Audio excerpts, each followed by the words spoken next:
نغمہ ہائے غم کو بھی اے دل غنیمت جانیے، بے صدا ہو جائے گا یہ ساز ہستی ایک دن۔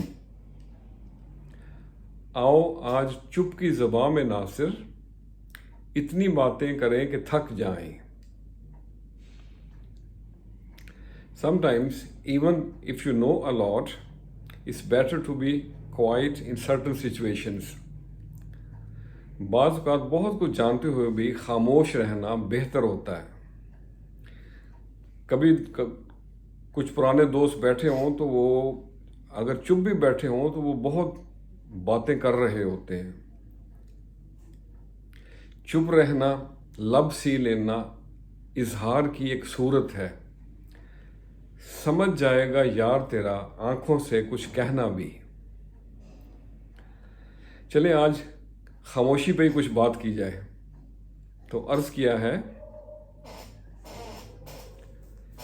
ایسی خاموشی پہ کیوں نہ قربان جائیں ہم، ایسی خاموشی پہ کیوں نہ قربان جائیں ہم، آواز بے صدا کی گونج اگر جان جائیں ہم۔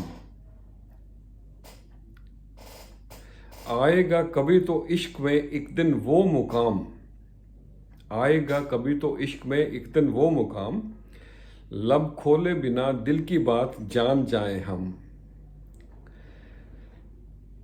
اور اگلا شعر ہے، تنہائیوں کے خوف سے محفل میں آ گئے، تنہائیوں کے خوف سے محفل میں آ گئے، خود کو نہ ڈھونڈ پایا جہاں جائیں ہم۔ اچھے لگے غیر کبھی دشمن لگے صنم، اچھے لگے غیر کبھی دشمن لگے صنم، اچھے بروں کا ظرف پہچان جائیں ہم۔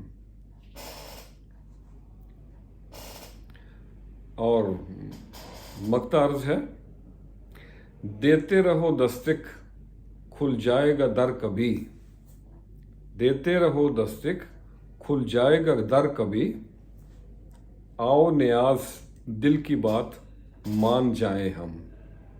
ایسی خاموشی پہ کیوں نہ قربان جائیں ہم۔ آج کے لیے اتنا ہی۔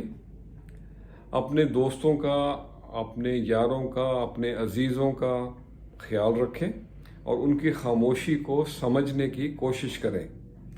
سب کے لیے آسانیوں کا سبب بنیں۔ السلام علیکم۔